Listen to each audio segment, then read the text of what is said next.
On behalf of the National Eating Disorder Information Center, I'd like to share that NEDIC supports people from all over the land presently called Canada.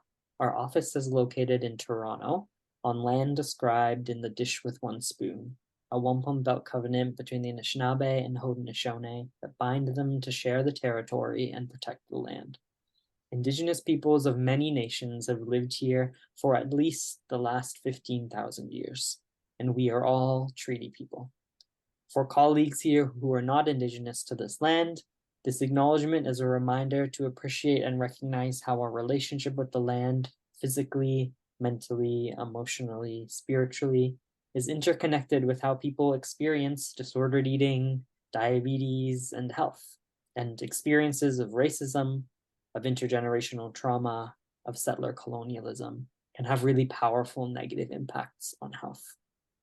We recognize the inherent worth of all individuals, regardless of their relationship to health, seeing health as an impermanent state of being, and the degree to which health is attainable varying widely between individuals. We don't believe that being healthy or pursuing health is an obligation an individual owes to society, nor reflective of someone's value. And we imagine that many of us here today, especially those of us who are here as our intended audience of healthcare providers, are here in our journey to provide healthcare and whatever that looks like, and sometimes require some support and help in doing that. And we hope this webinar is one way to do so.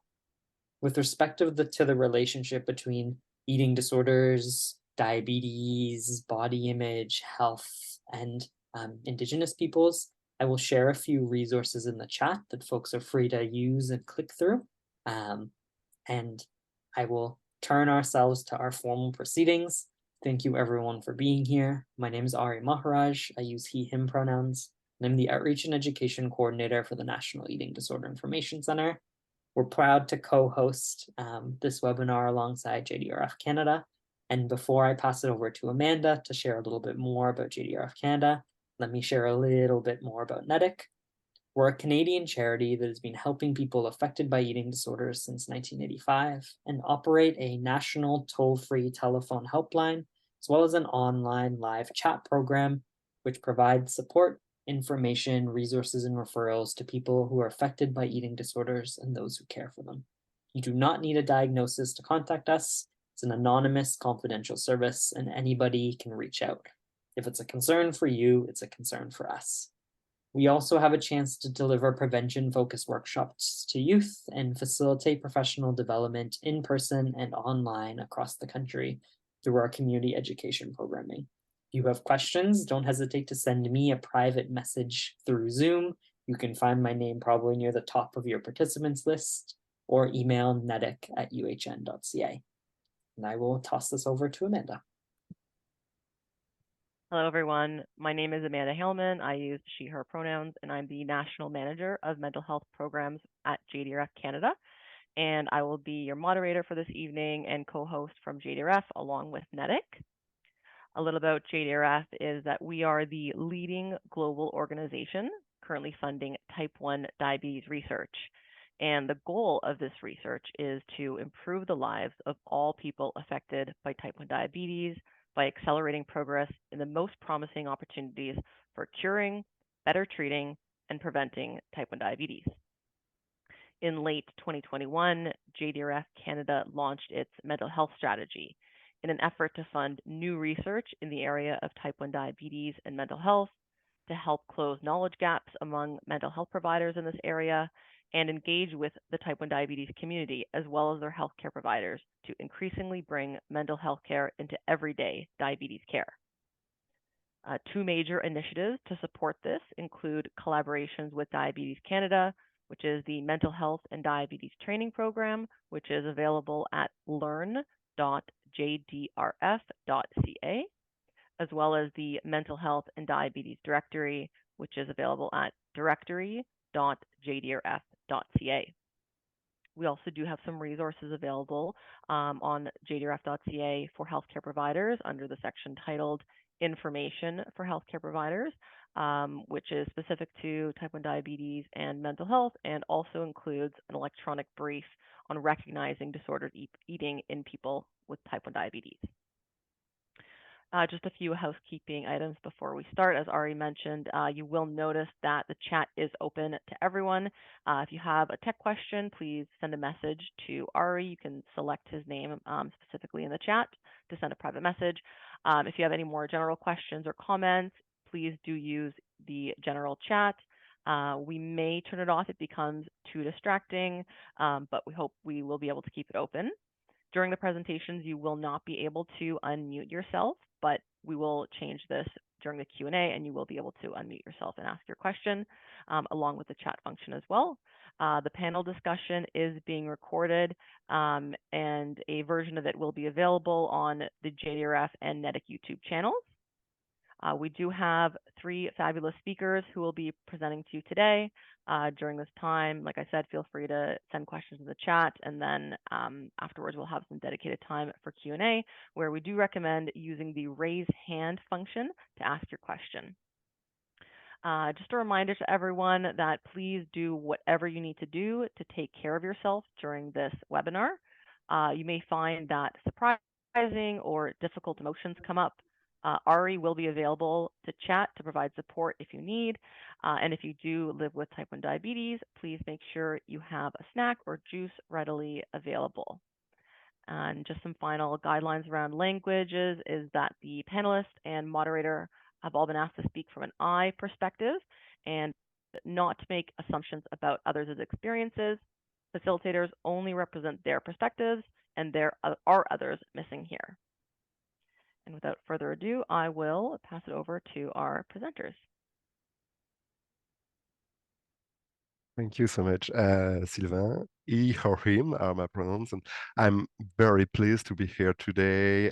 It's really an exceptional occasion to speak about type 1 diabetes and eating disorder. And it's also very challenging to speak at both public, I will say, healthcare professionals specialized in eating disorder or in type 1 diabetes. So we'll try to do so. And today, I will be one of the presenter. I'm a psychiatrist. I'm also an assistant professor at Laval University Faculty of Medicine, and my research lab is focusing mainly on eating disorder in, I would say, metabolic context, so like in obesity or type 1 diabetes, and all these disorder will interfere each other. With me today, we will have the pleasure to welcome Anne-Sophie and Aude. Anne-Sophie, maybe you can present yourself. Yes, sure. Hi, my name is Anne-Sophie Brazeau. I'm a dietitian, and I'm also a researcher and an assistant professor at McGill University. And as Sylvain, in my lab, we are interested in understanding a bit better the relationship between type 1 diabetes and eating behaviors. So we do have a bit of focus on disordered eating in the context of type 1 diabetes, and we'll show you some of the work we've done together in the past few months. And I'm also here with the dear colleagues for many years now, Aude Bandini, colleagues in research, as Aude is a patient partner involved in several of my projects. And Aude, you can introduce yourself. Thank you very much, Anne-Sophie and Sylvain, and thank you both to JDRF and NEDIC for making this great event happening. So I'm a person living with type 1 diabetes. As you can see, I'm just recovering from a low. So this happens. Otherwise, I'm a philosophy professor at Université de Montréal, and I am, as a social scientist, especially interested in so-called experiential knowledge, in particular in the context of the life of people living with type 1 diabetes. First of all, we just have to pass through our potential conflict of interest, and I will just say, as a psychiatrist interested in eating disorder and obesity, I received honoraria from different industry, pharmaceutical industry, working in such field like Bosch, Health Canada, Takeda Canada, or Novo Nordisk, that have medication, indication like naltrexone bupropion, lixamphetamine or GLP-1 analogs, but also I received research funding from some private industry like Takeda Canada, but also some public funding like with the CIHR, FRQS, but also from GDRF and Diabetes Canada. For myself, I've been giving some talks for several different pharma company, but I've also received research funding from different diabetes societies, such as Diabète Québec, Société francophone du diabète, GDRF, but also the Canadian Institute of Health Research. And as far as I'm concerned, as you can see, pharmaceutical industries are not that much interested in philosophy.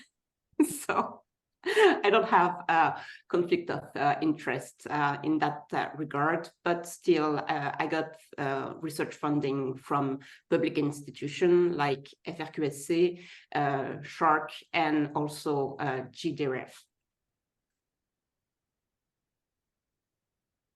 So we'll start by doing a recap of what is type 1 diabetes, because as Sylvain was mentioning at the beginning, we are very pleased to have people coming from the eating disorder sphere and people coming from the type 1 diabetes sphere. And so we'll just start with a little recap of what is type 1 diabetes. So type 1 diabetes, that's the autoimmune form of diabetes.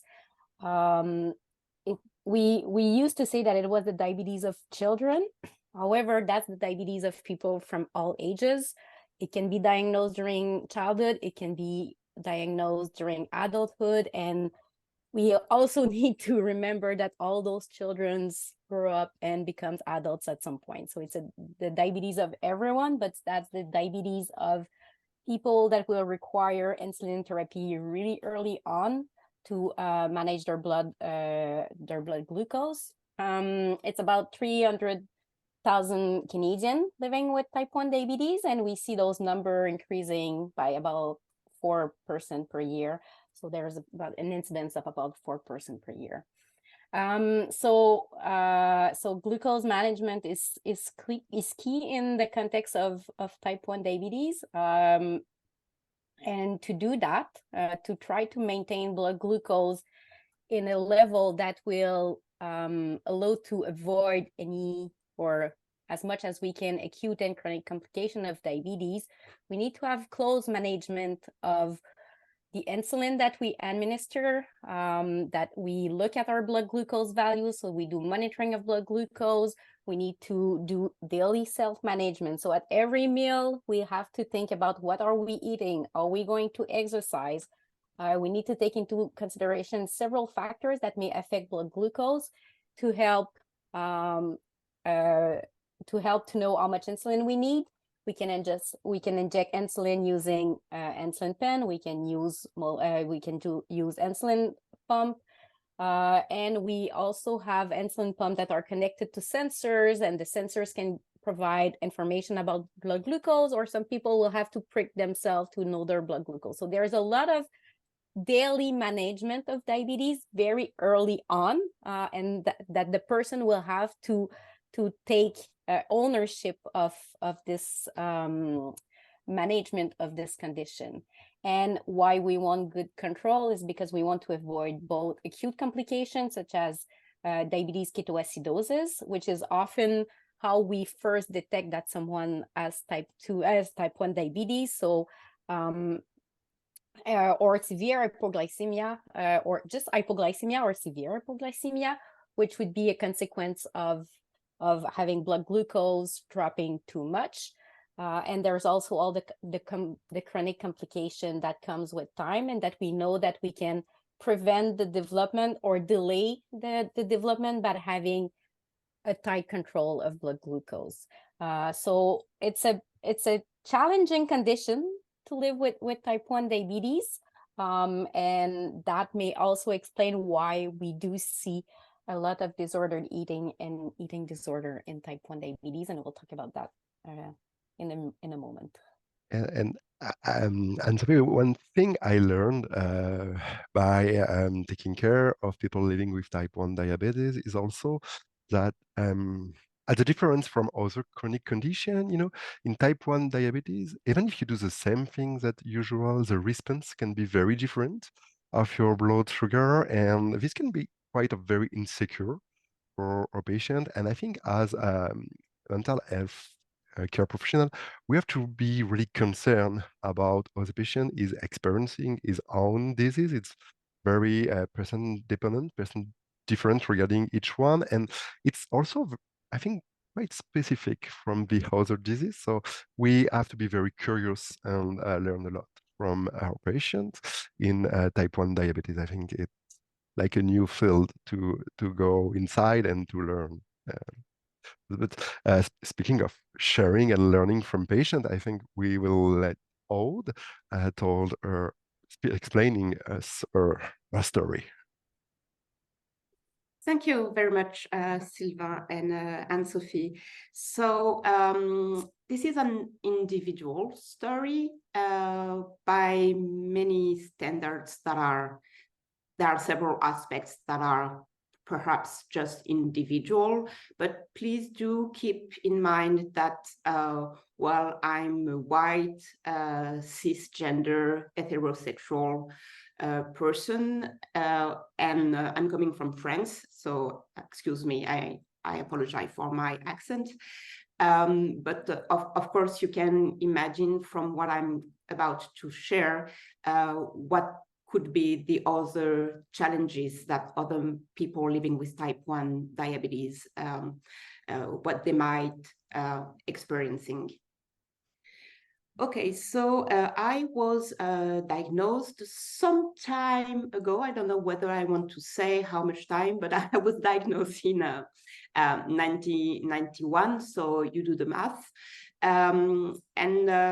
The breaking news of the diagnosis, of course, has had a tremendous impact of the family equilibrium, and especially has to the way I was supposed to eat, what I was supposed to eat. So for people working with a person with type 1 diabetes, especially if your patients have been living with the condition for a while, keep in mind that they may have received over their trajectory very different injunctions over time, and that's how human memory works.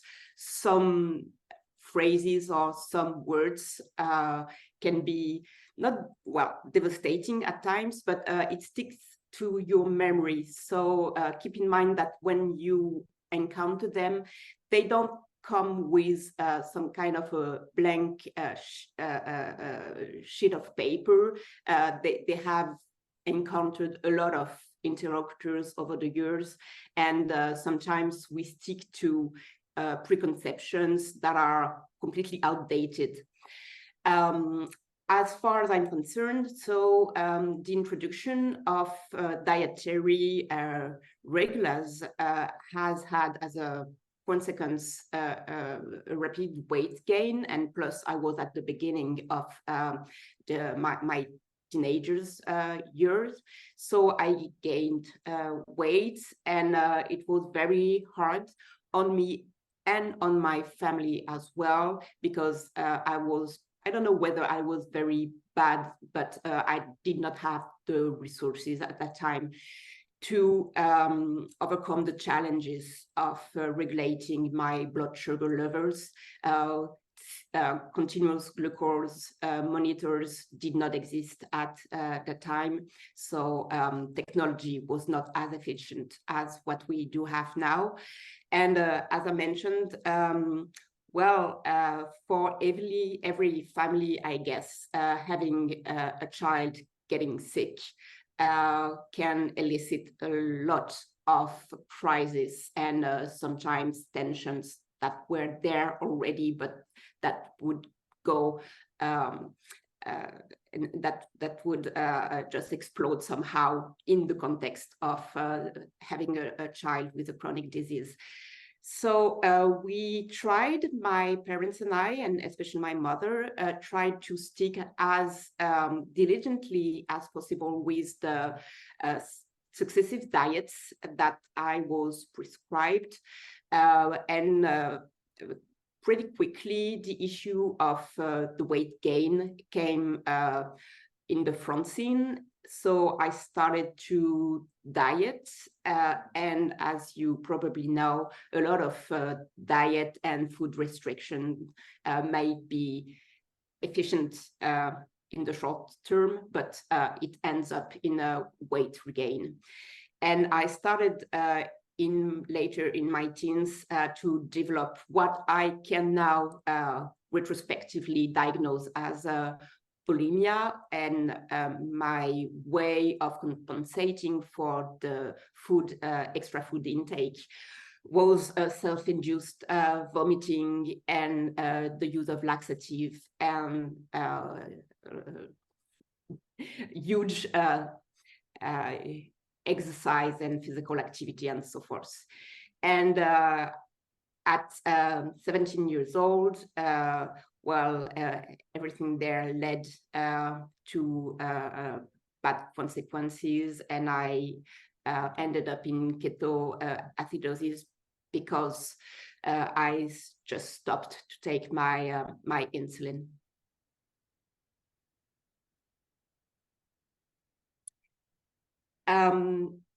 From my perspective, the struggle was that I was followed foremost by an endocrinologist, and I never heard about the psychological aspects of type 1 diabetes before my late 30s, let's say. So after attempted suicide, I was referred to a psychiatrist, and then I started therapy. But for a reason that I cannot understand now, my endocrinologist and the psychotherapist never talked to each other. So it was as if mental health and physical health was completely two separated issues. I could nevertheless pursue my my studies and until the PhD. So I managed to do that despite everything, but still dealing with both the daily management of type 1 diabetes and the daily management of my eating disorders. And it eventually led, when I was in my late 20s, into irreversible damage, for instance, dental damage due to the chronic vomiting. And it was not before I was 36 years old that eventually the issue and the very complex entanglement of both type 1 diabetes and mental health problems were eventually addressed.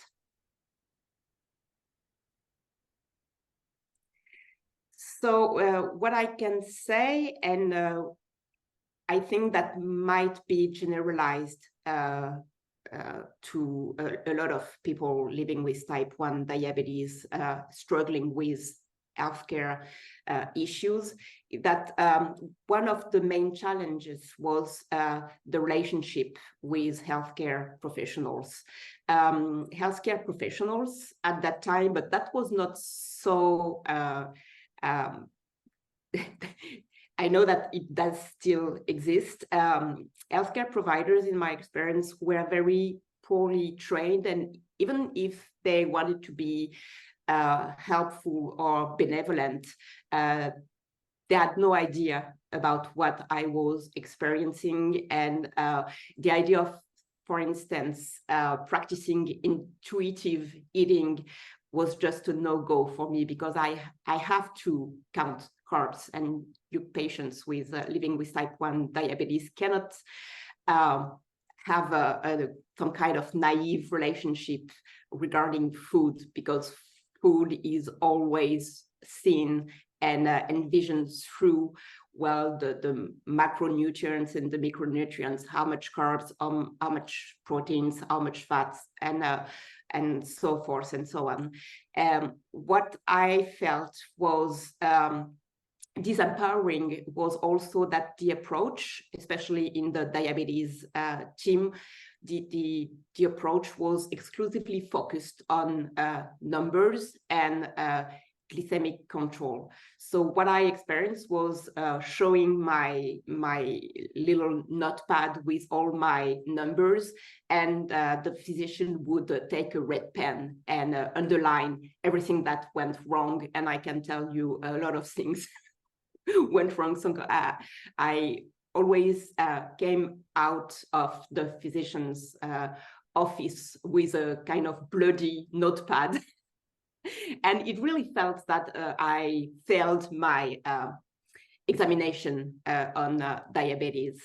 And the way a lot of physicians behaved, they practice, I guess, some sort of tough love, and thinking that through punishment and threat and guilt, I would behave. And of course, it did not work that way. And even amongst healthcare physicians specialized in type 1 diabetes management, I have always felt that the disease was somehow trivialized, and they used to greatly underestimate the daily burden, and especially they saw me, I think, just as a person living with type 1 diabetes, forgetting all about the rest of my life, which was arguably quite important, because I was going through grad studies. I had to move to study abroad, overseas, in the States, and so forth and so on. And well, every time that I stayed at the hospital, it was just great, but that's not the life you want to have. And I guess the aim of patient's autonomy is to provide you with the means to have your life with type 1 diabetes, but a life that is different from taking care of your health all day long.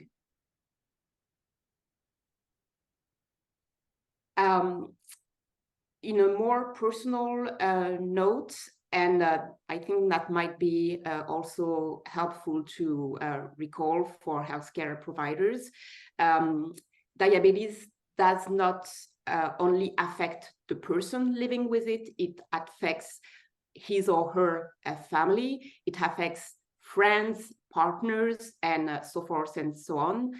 What I found challenging is that it's a good thing that type 1 diabetes is an invisible condition, but sometimes it's a challenge as well. The conflation between type 1 and type 2 diabetes is also a challenge, and sometimes it's very heavy to carry the weight of explaining and educating people around. It's a lot of responsibility as well, as both a child, a teenager, and then also as an adult. For instance, when you start to work and you know that you cannot fail the people you work with. I can imagine when you are a parent as well, you don't want to fail your children because you are not well. And it can be very hard, and you can find yourself and feel very lonely in that struggle. As Sylvain already mentioned, sometimes you are doing your best and it doesn't work. You are doing all the same thing again and again, eating the same thing, having the same routine, and so forth and so on. And sometimes, for whatever reasons that are just above your understanding, it is not reflected in your results, because you don't have any control over your, I don't know, hormones or way of managing a sickness or exercise and so forth and so on. And it's better now, but I remember that I experienced, and still sometimes I experience bouts of anxiety about, well, what I'm going to become professionally, personally. Will I make it until my retirement? But more concretely, I took the leadership of my research lab. So there are 25 other researchers, over 30 grad students.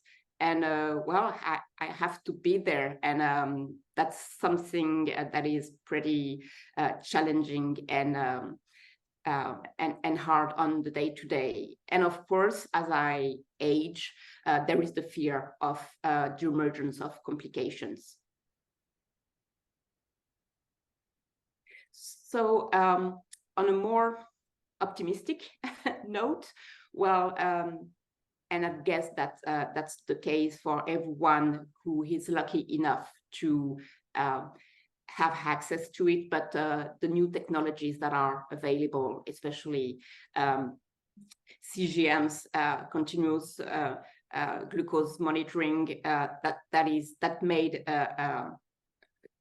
it changed the world of many people living with type 1 diabetes.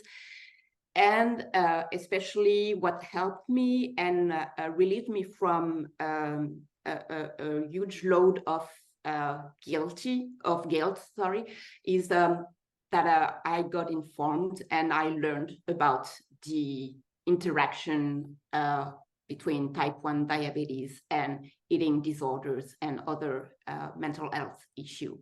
I found a lot of support thanks to this amazing online community of people with type 1 diabetes. And I gave also, I found a sense of meaning through community involvement, especially through committing and working with GDRF.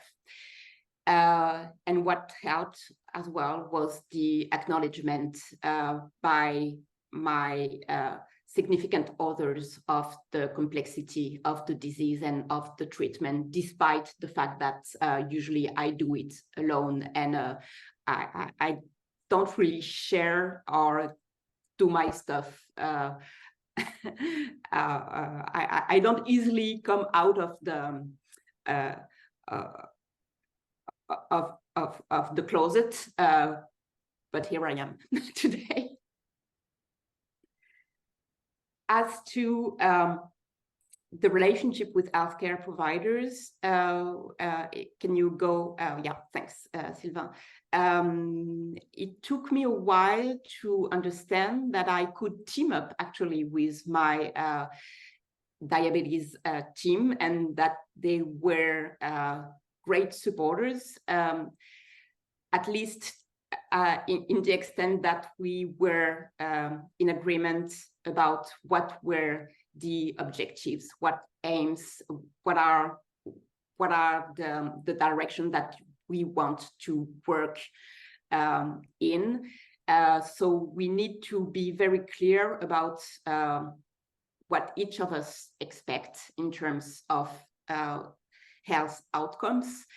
And well, I get that information. Well, knowledge is power, as Michel Foucault used to say.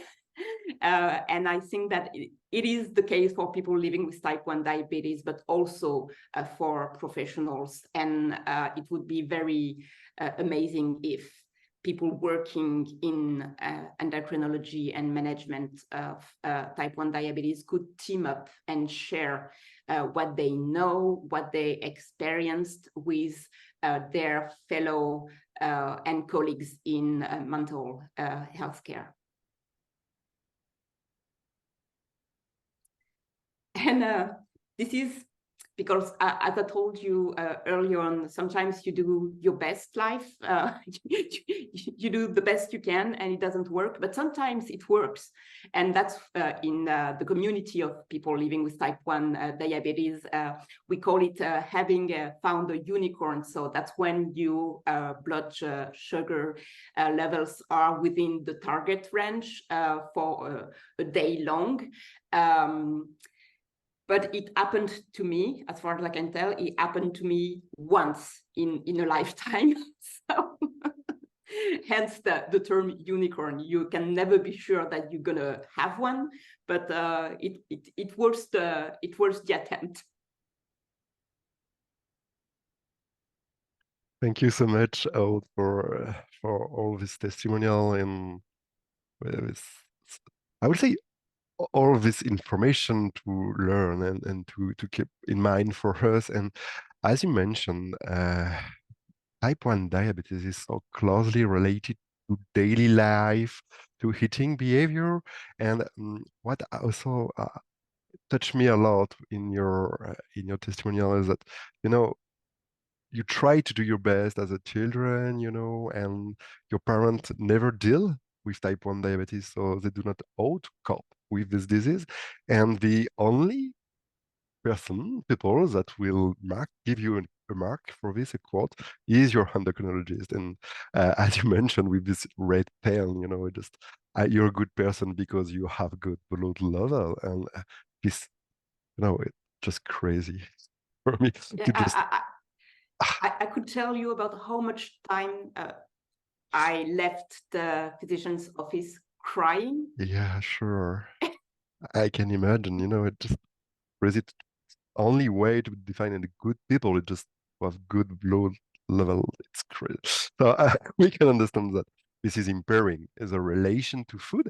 And just to have a little wrap up on eating disorder and disorder eating, as we did for type 1 diabetes earlier, you know, what is an eating disorder? And I think it's very important to keep in mind that eating disorder are real disease, real disorder. They are not just an, you know, kind of esoteric perspective or thing just in mind. It's real, it's neurobiological disorder, which roots in the brain, and which is also very important to also remember is that those conditions can lead to severe medical and psychological problem. I mentioned the tooth problem, but there is a lot problem associated with eating disorder. Anorexia nervosa is one of the most deadly eating disorder currently. So they are not just, you know, fake or I will say mind disorders are true disorder. They are not a choice. And I think this is very important to repeat it again. You're not going through an eating disorder by choice, by willing, you know. It's a disease. And it's not only a question of control or weight management. It's part of, but it's not only that. Genetic, environment, temperament will play a major role in the disorder. And also, I think a key message is that every gender, every body size, every ethnic group, and every socioeconomic status can experiment eating disorder. You know, everyone can be touched by an eating disorder, can have an eating disorder experience. And so we have to be really vigilant as healthcare professionals to look for this disorder in, I would say, everyone, you know, and just not consider that just a particular subtype of our patient will encounter this disorder. And what we call an eating disorder are mainly the definition that is in the DSM-5, you know, anorexia nervosa, bulimia nervosa, and binge eating disorder. But there is more, I will say, and the term we use is disordered eating, which is kind of, you know, a more broad spectrum of eating behavior that will be impaired, and that come from the normal eating to eating disorder. And this disordered eating may include symptom and behavior of eating disorder, but you know, at lesser frequency or lesser lower level of severity, but also some kind of behavior we won't match with main eating disorder as anorexia nervosa. For instance, frequent dieting anxiety associated, with specific food or meal skipping, but also fasting or purging just to make up for bad foods, not specifically caloric content. Will also occur. Chronic weight fluctuation can be considered as disordered eating. Rigid rituals surrounding food and exercise, and we saw that earlier. Feeling of guilt and shame associated with eating. Loss of control also is, I think, very important. Disordered eating, compulsive eating, etc., etc. So I will say that disordered eating may include all the symptoms that are in relation to suffer from food or eating behavior. And I spoke of spectrum, of eating disorder spectrum, and we can consider it as a continuum with, I will say, core symptoms that are body image, and more specifically, the influence of body image on your self-esteem, your perception of yourself. So on one side, we will have some restricted behavior, like in anorexia nervosa or bulimia nervosa, but also like we have in ARFID, avoidant and restrictive food intake disorder, or in orthorexia nervosa. And we'll speak about orthorexia nervosa a little bit later. And at the other side of the spectrum, we have more disinhibited eating disorder, and like binge eating disorder, but also craving, compulsive eating, etc. So, and which is also very important is that, you know, one people will experience more than one eating disorder most of the time, and you can pass through from anorexia nervosa to bulimia to binge eating, etc. And this is especially important for the 10 first years of the disease. That's the period during the period where the trouble will change more, and then will become more chronic and fixed on one subtype.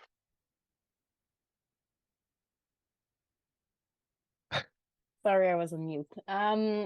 So there's a higher prevalence of eating disorder among people affected by type 1 diabetes than people without type 1 diabetes. And there are several, I would say that type 1 diabetes itself, just by the disease and its management, may be the reason or some triggers for those disordered eating and eating behaviors. And so maybe we can just review briefly what in diabetes might be like reason for those eating behavior problems. Maybe Sylvain, you can go to the next slide. And so first, we need to put into context that, as I mentioned earlier, so you may be diagnosed with type 1 diabetes during your adolescence. When you get to the diagnosis of type 1 diabetes, you would have had would have been in hyperglycemia for some times. You would have been losing glucose in the urine for some time. So you're losing energy through the urine. So you're losing weight. And so often when we get to a diagnosis of type 1 diabetes, we've been losing some weight, which may come with some comments from people around commenting on your weight, on the fact that you lose some weight. So there's always the perception that the person has of themselves. So they got this diagnosis. We give them, we explain that it's a lifelong disease, and to manage the disease, we need to take insulin. So insulin is an hormone that we normally produce, but in this case, we need to inject it. So we will inject it not necessarily in a physiological way, and it's an anabolic hormone. So this function is to help use the energy and store the energy in the body. So when you start using insulin, first, you'll stop losing calories through the urine. So you will start using the energy, and you may be also putting on some reserve. So you may have some weight gain after the diagnosis when you start having insulin. So the insulin plays a big role in weight management. If I can say, if you are controlling your blood glucose, you may be gaining up some weight at the beginning. But when you inject insulin, you're not always in target. It's really hard. It's not a 1 + 1 equal 2. We've said it before. There's so many different factors that came into interplay. And so it's really hard to maintain blood glucose. And so you may be in hyperglycemia, but you may also be in hypoglycemia. And when you're in hypoglycemia, you'll feel symptoms. First, you'll have to correct your hypoglycemia by taking some glucose. So you need glucose to make your blood glucose goes to a normal level, but you will also have some symptoms. You may feel the hunger and you want to eat and you don't want to limit yourself. And there's could be some of the disinhibition that Sylvain was talking before that can happen when you are experiencing the symptoms of an hypoglycemia. And so we're talking about the importance of taking more and adding calories and glucose into your daily dietary intake. We're putting a lot of focus on food. Aude mentioned it. She got diagnosed with type 1 diabetes. Her family started to look at what are the carbs she's having. She needed to adjust her insulin for the carbs. And sometimes not only the carbs, sometimes we go beyond and we focus also on proteins and fat.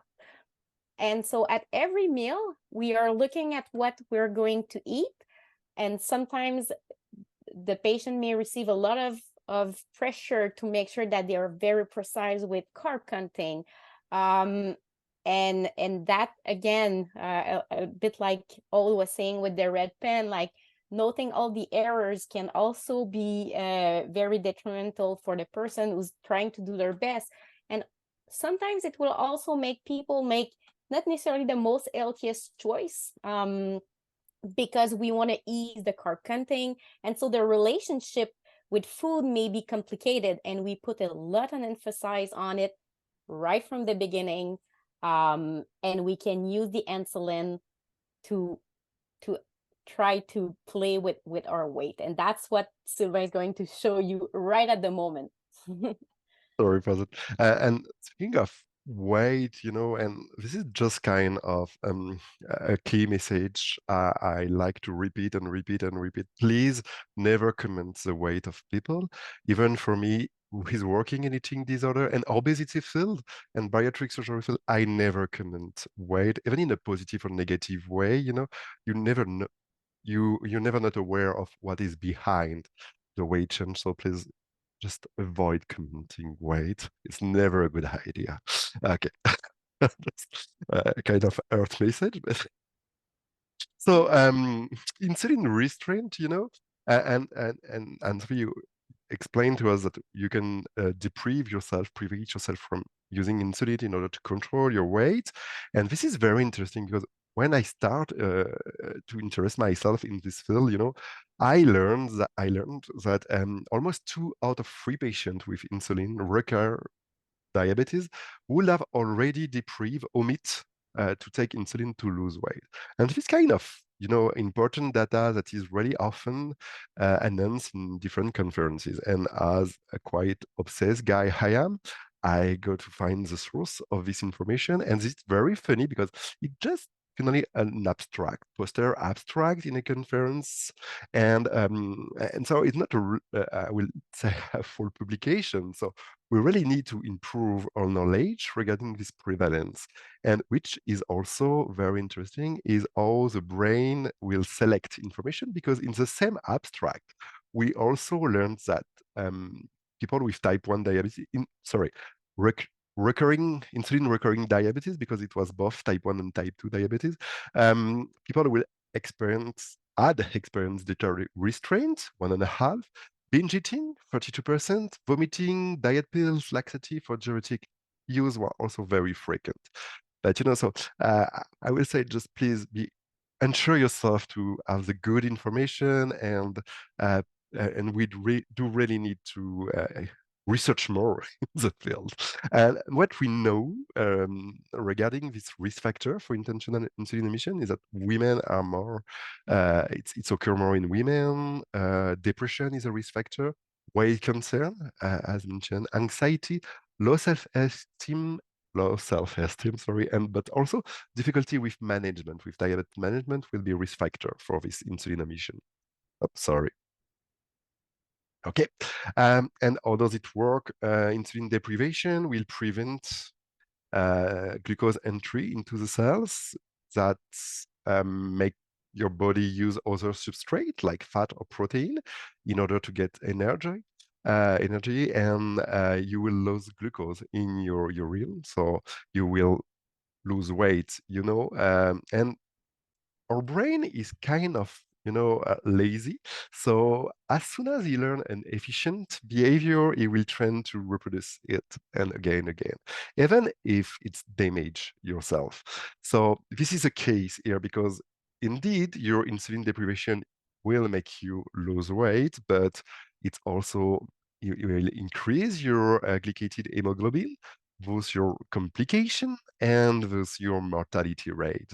You have an important increase of the mortality rate in diabulimia, which is the other term for this insulin restraint behavior. So it's very important to consider this as a high risk factors in our patient.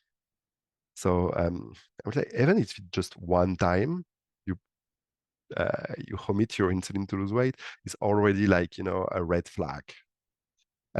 Regarding risk factor for bulimia or disordered eating in type 1 diabetes, we do not have so many studies to inform us. One is a Homestead study that follow 126 young girls with type 1 diabetes. And what they found is that depression, BMI, weight concern, self-esteem, low self-esteem, social acceptance, and eating concern were associated with disordered eating behavior. Yes, were associated with eating disorder. Goddard et al.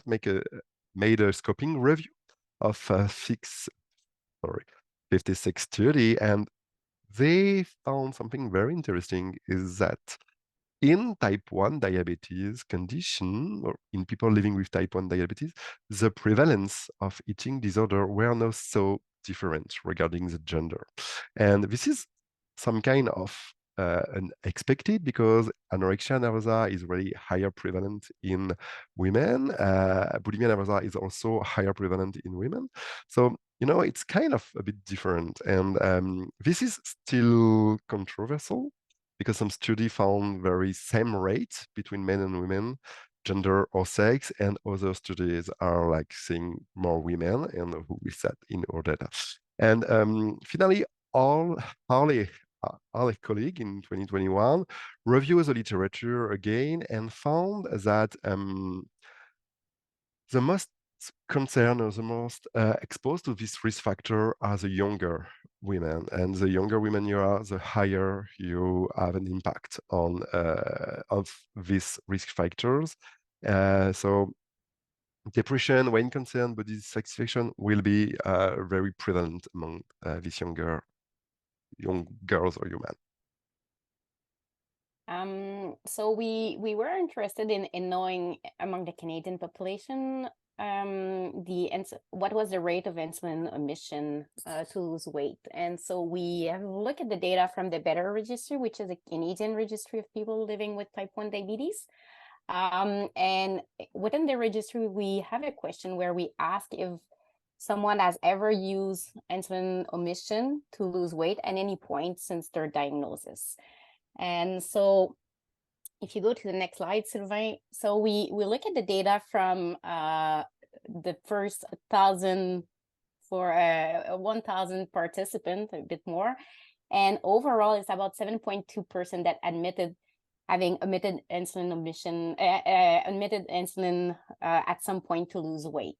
But we said just before that, so some studies kind of tend to say that it's equal between men and women. In this registry, in this population, we have a very higher proportion of women that have mentioned omitting insulin, and so it was about 93% that were women, and so that may give them almost 5 times higher odds of having omitted insulin at some point to lose weight compared to men. that's a big difference. And so we could say that in this registry that really women were more affected by this behavior. And when we compare the people who had mentioned omitting insulin at any point, we can see that that the one with an earlier diagnosis, so the one that were diagnosed during adolescence, were more likely to report insulin omission than those who were diagnosed during adulthood. So they're definitely, like, we know that the adolescent years are a difficult time period. We know for eating disorder that this is also a time period where we see more eating disorders. So similar here with insulin omission. And among those who had previously omitted insulin, they also report more diabetes-related distress. They also report having experienced more episodes of weight cycling, so losing more than 5 kilos, gaining and losing and gaining more than 5 kilos in their life. And so when we excluded pregnancies, there was about 5 episodes on average, 2.5 for those who never omitted insulin. And so when we were talking about disordered eating behaviors a bit sooner with Sylvain, we can see how insulin omission is also associated with other disordered eating behaviors. And those who have omitted insulin were also having more diabetes complication. And so there's also a significant cost of this behavior. And we did see it in this population.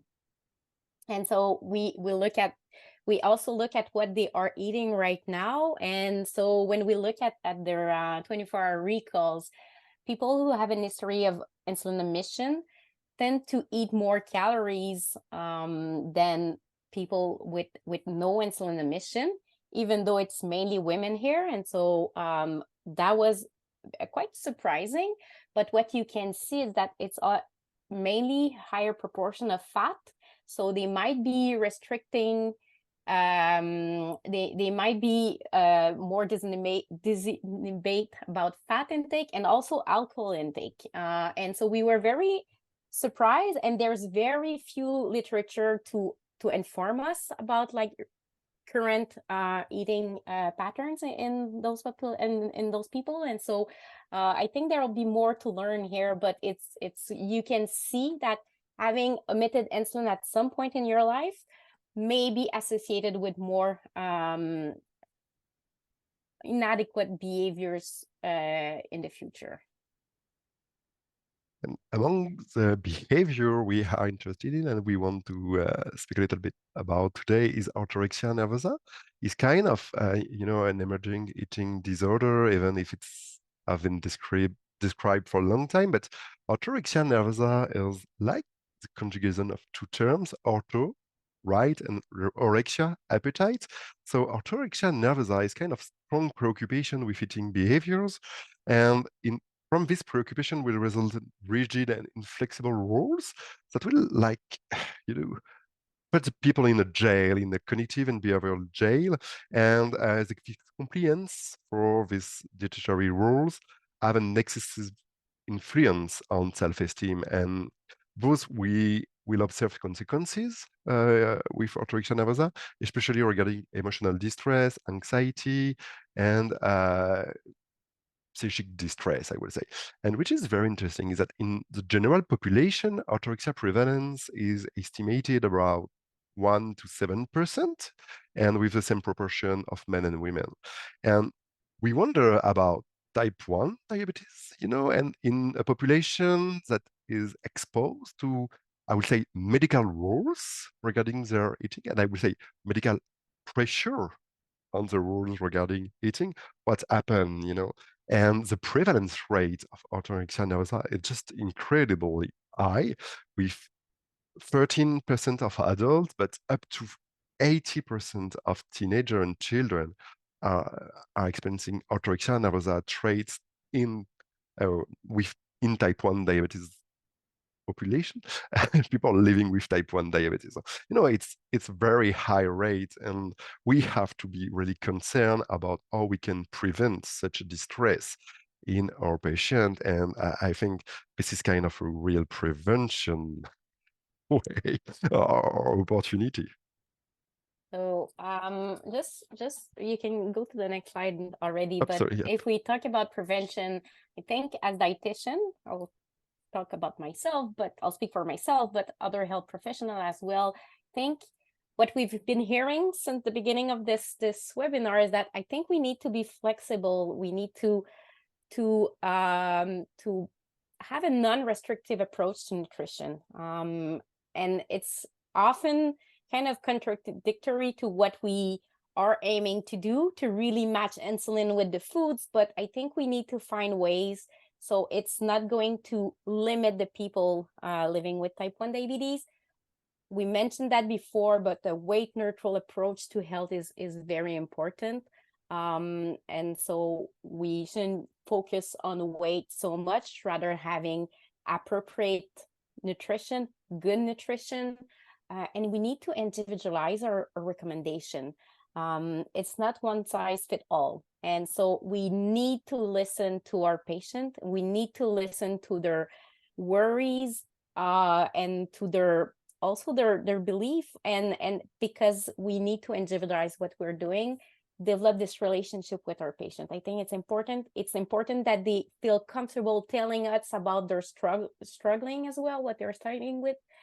So show empathy and sensitivity for the complex nature of type 1 diabetes. So it's also important that we understand everything behind what is type 1 diabetes, so we can better intervene and provide better guidance to our patient. So having people here learning about type 1 diabetes, learning about eating disorder is so important, because without understanding all of that, I don't think we can have a right approach with our patient. Right. And indeed, kindness and just humility, I would say, in our practice is really important. And but there is some red flags we have to keep in mind regarding the possibility of type 1 diabetes, of eating disorders. Sorry, some are non-specific, some are specific. Regarding non-specific red flags, warning signs, poor school or work performance, and especially I will sharp Decline. Decline, thanks, sharp decline, trouble with interpersonal relationships, depressive symptoms, frequent dieting, laxative diuretic use, self-induced vomiting, excessive exercise, and we saw that earlier, and amenorrhea. These are very, I would say, global warning sign for eating disorder. And other are really more specific to type 1 diabetes, and you should be aware one by poor adherence to blood glucose monitoring, especially again new poor adherence, I will say, insulin, recurrent exercise-related hypoglycemia, unexplained increase in glycated hemoglobin levels, persistent hyperglycemia in the morning, and we I think really not think enough to this when we have this hyperglycemia, persistent hyperglycemia, and also repeated episode of diabetic ketoacidosis. And which is also very interesting in this red flag, that they are all kind of biological, and measurable, I will say. And I think we are lacking of the other more psychological red flag for this specific type 1 diabetes eating disorder risk factor, and we'll have to work on that, I think, for the future. So how can you ask for or search screen for eating disorder? But please keep in mind that a better, inclusive, nice, and kind language is very important, more positive way. And in purple here, this is just the way I ask for in my consultation. That's just non-scientific, but just clinical sentence. I like to ask if you would say that food dominates your life, or how is your relationship with food, instead of just asking, what do you eat? Or how are your eating behavior? What is your relationship? If you could continue to eat like this without any consequences for your weight or diabetes, would you? And this is a very interesting question. Most of the time, my patients say no, because this is, and they're going on and explain how the eating behavior makes them suffer. The other one is, have you ever felt out of control or given up because some patients are just experiencing loss of control over food for so years that you just give up or controlling your diet. And on the other part of the screen, you have this example that is coming from GGRF infographic, and it's a very nice infographic, and you will have the link at the end, but you can say some kind of reformulation you should consider when you're speaking of to your patient. Instead of saying you lost a lot of weight and your glycated hemoglobin is up since your last visit, are you taking your insulin as recommended? This is kind of judgment. You may say, I notice that your weight is lower and your glycated hemoglobin is higher since your last visit. Have you been doing something differently since then? Just being more positive, more neutral in your approach, etc., etc. And you can read the other one. Again, just go and refer to the GGRF infographic. It's a very good one. And regarding screening tools, one of the most validated is a HEMSCOF, modified SCOF. It's just a 5-item questionnaire, very short one. Do you make yourself sick because you're feeling comfortably full? Do you worry you have lost control over how much you eat? Have you recently lost 1 stone, 14 pounds in a 3-month period? Do you believe yourself to be fat when others say you are too thin? And the last question, which is very specific for diabetes, type 1 diabetes, is do you ever take less insulin than you should? And the quotation of this questionnaire is very easy. 2 positive answer, make high risk of eating disorder. That's very easy, simple, easy peasy. 2 positive answer, high risk, and you should go further in your assessment. Other questionnaires that are more complex and complete, I will say, the Diabetes Eating Problem Survey, 16-item screening tool, originally designed for children, but really consistent for adults, and the screen for early eating disorder signs, the SIDS, is a 20 items. And I will say this one is not included weight control behavior items. So maybe I won't say more safe, but maybe more soft if you're more comfortable with. And what's the future?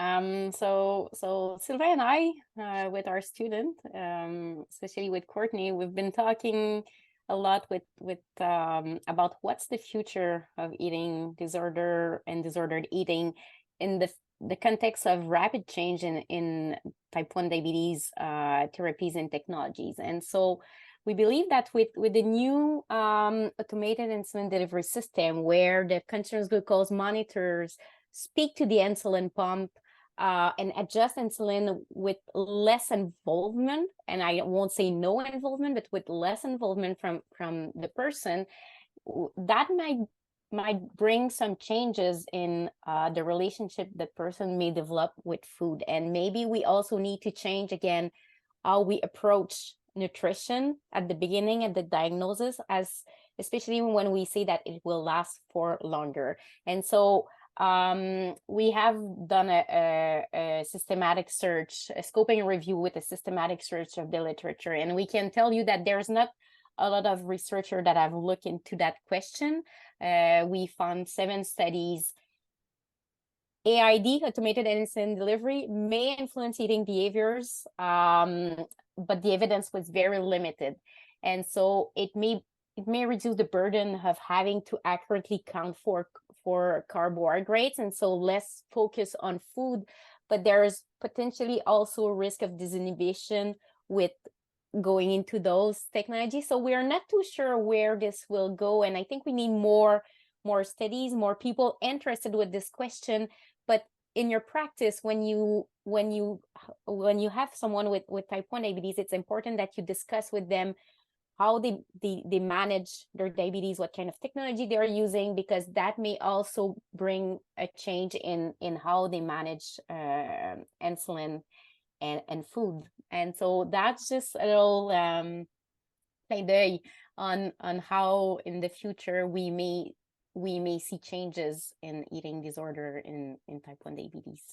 And we need to better understand the impact of technology on eating behavior in type 1 diabetes.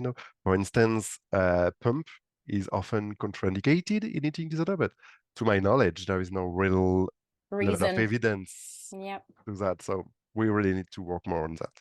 And what to do? Reference report. This is just kind of, resources you can refer to. Of course, NEDIC website and the GGRF information for healthcare providers. Here's the mental health and type 1 diabetes, which is very nice. ANEB Quebec for people from the province of Quebec, and Diabulimia Helpline are a very good resource you can refer to. Also, regarding the lecture you can have, this is a very good research article, but kind of very useful and practice.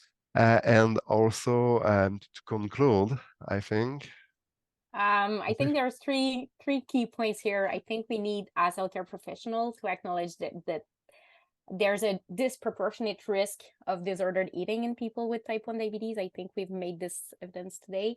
We need to be very conscious how we discuss weight and food with people with type 1 diabetes, because this may have a very long-lasting impact. And so from the first day, we need to be careful on how we discuss that. And we believe that technologies and insulin delivery will change clinical care and eating disordered eating risk in people with type 1 diabetes, but more research is needed. And I think we need to just be cognizant that may change. Yeah, and also for my part, I will say just if you can keep in mind that insulin restriction is not the only eating disorder eating type 1 diabetes, it's a very good thing you will take home from this conference. And the other one is please just be curious, ask with all the kindness you can, and learn a lot from your patient. This will help you really to be more efficient in the way to support them. And as Aude mentioned, to be in a team, and I will say to have a collaborative leadership for this team, I think that was our last slide. Am I correct, Yes. Sylvain? So I think we will open the Q&A part of the webinar.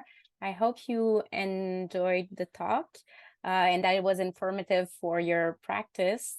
If you want to discuss with us, we would be happy to. We'll be happy to. Wonderful. Thanks, everyone. Sylvain and Sophie, Aude, and all the attendees for your commentary in the chat and your active participation. We probably have around 10-15 minutes for question and answer, but before I do that, a few reminders to share. One, PowerPoint slides will be sent out as a PDF in a post-webinar email, so you will get that. And if there's some folks asking for links and things, know that they will be included within there. I'll also get Amanda from JDRF to paste our post-evaluation survey link into the chat. And as you listen to the Q&A or spend some time before you leave the webinar, if you have 2 or 3 minutes to fill out our survey link, it's immensely helpful in seeing that if you want more of this on top of this sort of foundational webinar, let us know, and NEDIC and JDRF can always look to see how we can put on more webinars like this. But I think for now, we will turn to question and answer, and we have 2 ways to do that. I have a few questions that have already come in through the chat, and so if you have questions, feel free to pop them in through the chat. If you have a question that you'd like to unmute and ask out loud, with full understanding that you're consenting to your voice being in the video recording, as it will be captured in the video recording, please use the raise hand function on Zoom. I'll get to see the amount of raise hands we get and give you the ability to unmute yourself and ask your question. And I'll probably bounce between the chat and the out loud questions. I'm going to start with one from the chat, and no pressure for the 3 of you. Whoever wants to unmute can unmute. We have someone who's asked for suggestions on how to address patient discomfort with a more relaxed approach to dietary recommendations. For examples, they've seen a number of patients as a diabetes educator who really want a regimented or strict diet from their healthcare team, and feel uncomfortable with a more balanced approach to recommendations. How might you navigate providing dietary education for these patients, given, I think, the sociocultural realities that you've I think nicely indicated on why someone might want the strict approach. I think it's important that we make also our patients realize that they don't necessarily need to have a rigid approach to food. It may be baby steps.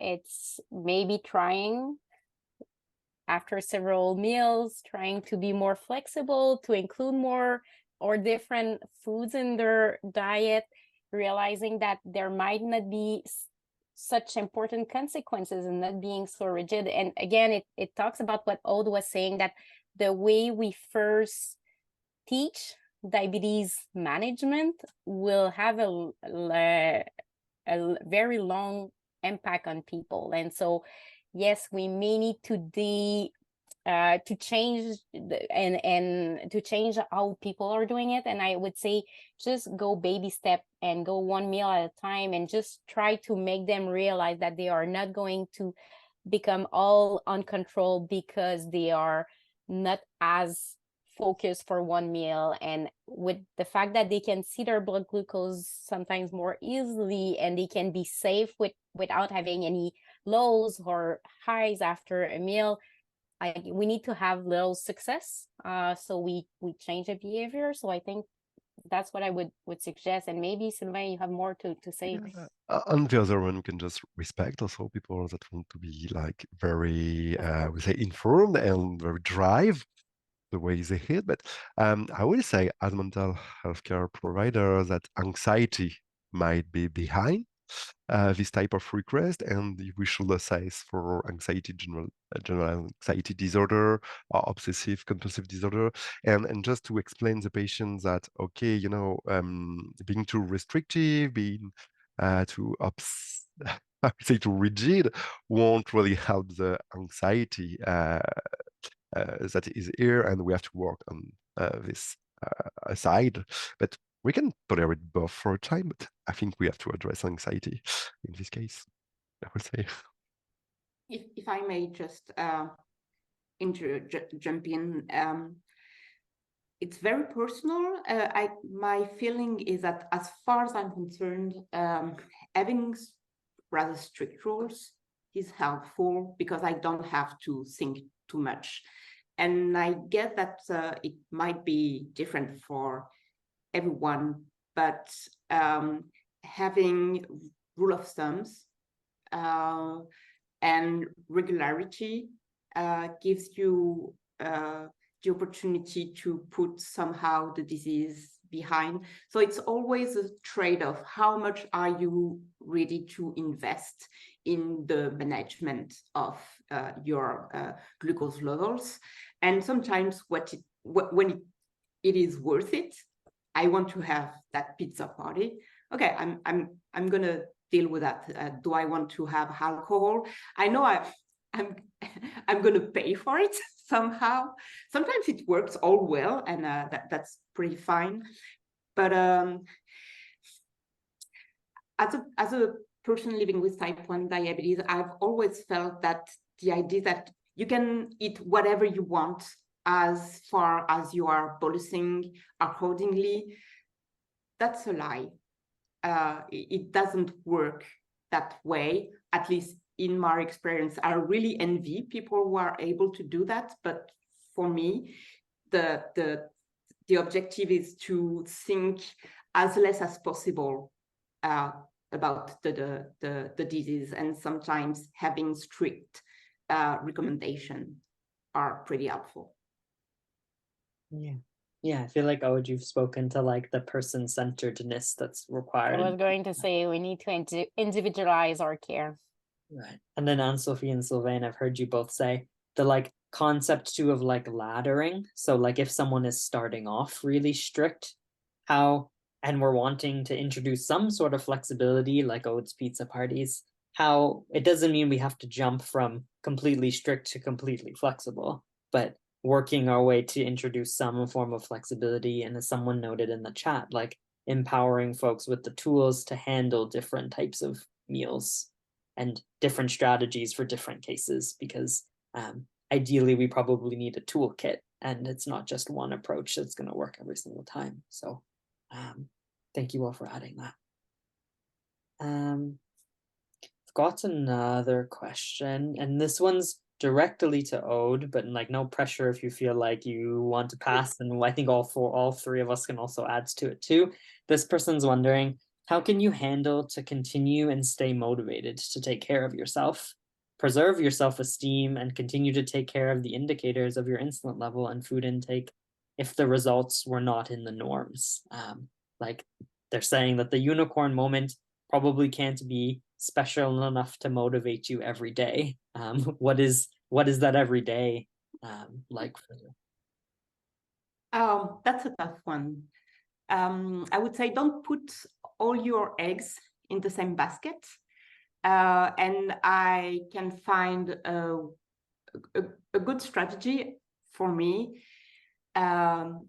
is to have satisfactions elsewhere out of the disease. So in my case, that was through academic and performance when I was a student, but also I played the violin. I like sports. I like my cats. I like my friends.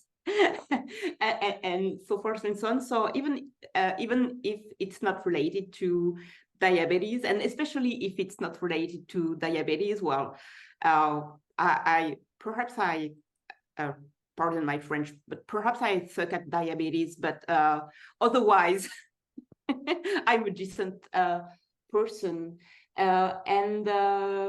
Well, there is this feeling of, being resilient and being a bit self-compassionate. And sometimes, okay, this doesn't work, and I made mistake, and I have to forgive myself. And there are a lot of unhelpful thoughts, and psychotherapy is very helpful in that regard. So you have very guilting and horrible thoughts about yourself, and those are just thoughts, and do something else in the meantime. And I really see that just like music practicing or sport practicing. Okay, you did not do well that day, but okay, let's go back to it tomorrow. Yeah, thanks, Aude. Am I good to move on to the next one, Sylvain and Sophie? Someone's asking for, I feel like a question that maybe a lot of people have. Any advice for bringing up that weight loss is a symptom of DKA/insulin emission? What have you all found that's worked for the two of you or the three of you from your eye perspectives? I think it's important that we educate our patient with real information about how the body works. Knowledge is power. They need to know and know the reason why we need insulin, how insulin works. And so sometimes we go rapidly at the beginning. We have the solution. You're in hyperglycemia, you need insulin, but we need to explain.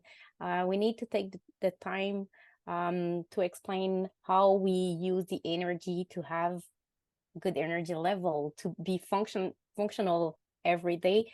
So I would say that it's important that right from the beginning, we explain the role of insulin in the management of diabetes. You're not producing it. There's consequences. We are replacing something that was normal. And so I think giving the information, educating our patient is very important, so they can make a more clear decision.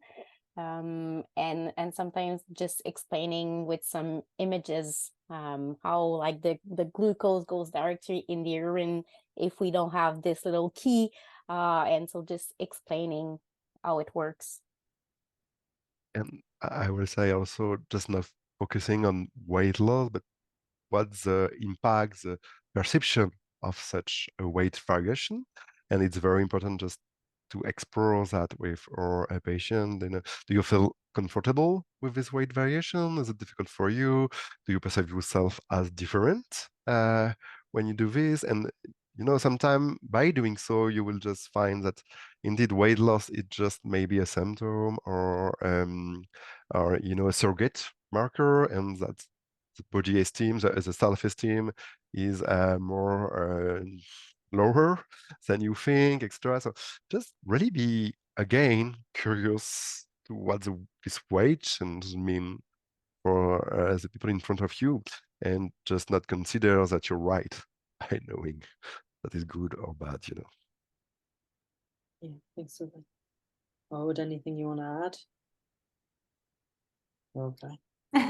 Yeah, I think I hear the message of weight is just one indicator, right? And like, is it the little bit of the iceberg that's above the ocean, and what else is under the ocean that we have to explore? And getting to explore, like, what would weight loss mean to them if I hear that this person who's asking the question is maybe scared of what bringing it up would do. I hear Anne-Sophie saying, we still want to be transparent in providing the education and helping the patient make an informed decision. That is part of our role and responsibility. And there's sensitive and curious ways in which we can unpack that it's probably not just about the weight loss, it's about what that means. So making some space for that is important. I think I'll go to one more question in the time that we have. Someone is asking another question that's around the lines of, how would you approach a teenager who is refusing to share CGM data with her diabetes team, but has a rising A1C? And I hear the sensitivities there. I can go first. I was the worst teenager. I'm retrospectively sorry for my endo at that time, because, oh my God. But there is this quest for autonomy and this challenge of, sharing what is darker. And especially the more you're struggling, the more you may tend to, concealing things, especially if you expect that when people see how bad you are doing, they're gonna shame you, and so of course it's perfectly understandable psychologically that if you expect someone to mistreat you, you are not going to give them the tools to mistreat you. So what I would recommend is just step by step asking to that teenager how being, for instance, in hyperglycemia feels like. And it's some sort of follow-up to the previous question that was asked to me. It doesn't feel good to be over the roof or to go through the roller coaster. It takes a huge toll on your energy, and not to mention mental health, but just on a day-to-day. And well, I noticed that I have more energy and I enjoy more life in general when my BGs are in range. So instead of having a diabetes-focused approach, I would recommend a kind of well-being approach. What do you like to do, and to what extent diabetes is an obstacle to that? And have you noticed that, well, when your BGs are on range, you can do more of what you really like. You can go out and blah, blah, blah, and you have a fulfilling life. So that's what I would recommend, and presenting also the healthcare community as your allies. I know sometimes they don't feel that way and they don't behave that way, but if you can find this kind of people, those are unicorns as well, and you have 2 of them in this webinar. That's a miracle. But if you just think about, okay, that's a sports team. And in every sport, you have people who are there to support you. So if the clinical encounter is not about assessment and punition and so forth and so on, but okay, here you are, here is what you will want to achieve, we're going to help you. Mhm. Thanks, Aude. I A really less glucocentric approach and taking the entire person in its globality when we're talking about hairs. And I think what Aude was also talking about is all the stigma related to living with type 1 diabetes. And it's not necessarily the general population. Sometimes the people feel stigmatized by us healthcare providers. So we really need to develop a positive relationship with our patient. And we need to be aware of our own bias and how we talk with patients. Yeah, the trust building that's needed Mhm. too. If someone is refusing to share something, what might that mean on the relationship that you have? And do they see you as a teammate, or do they see you as the opposition, if we're using a sports analogy? And sometimes we can just accept that the player is going as a replacement bench, and not having access with data for a short time maybe. And this is a discussion to, okay, I can respect this control therapeutic holidays you need, vacation you need, but okay, can we agree that, next time you will share again with me, etc. And I think it's easier for me to say that as a psychiatrist, but we can respect some kind of intimacy and, just being on the replacement bench. And okay, I'm over the break right now, and I will come in soon with my sharing data again. But it's quite second. Yeah. Thanks, everybody. Given the time, I will say that we will call the webinar here. I will get Amanda to repost the post survey link. You'll get it in your email with the slides as well, as there were a few more questions that came in that we didn't have a chance to get to. We'll do what we can with them, but if you noticed your question wasn't asked, no, it's not personal. It's maybe that's room for a further topic. I'm gonna flag someone in the chat noticing, like, I've noticed an increase in people with binge eating disorder being prescribed Ozempic for weight loss while also living with type 1 diabetes. And they're aware of the contraindication, but wanted to name the common occurrence. And I think those are 2022, 2023, 2024 problems that will continue to be an intersection that we have to facilitate conversations about. So if there are topics like that that you're looking for more detail on, please don't hesitate to put that in the post survey. Thank you so much for your time and attention as attendees. Thank you again to Aude, Sophie, and Sylvain on behalf of NEDIC and JDRF for this webinar. And we hope to see you all again soon. Thank you. Thank you. Thank you for this opportunity. Bye, thanks.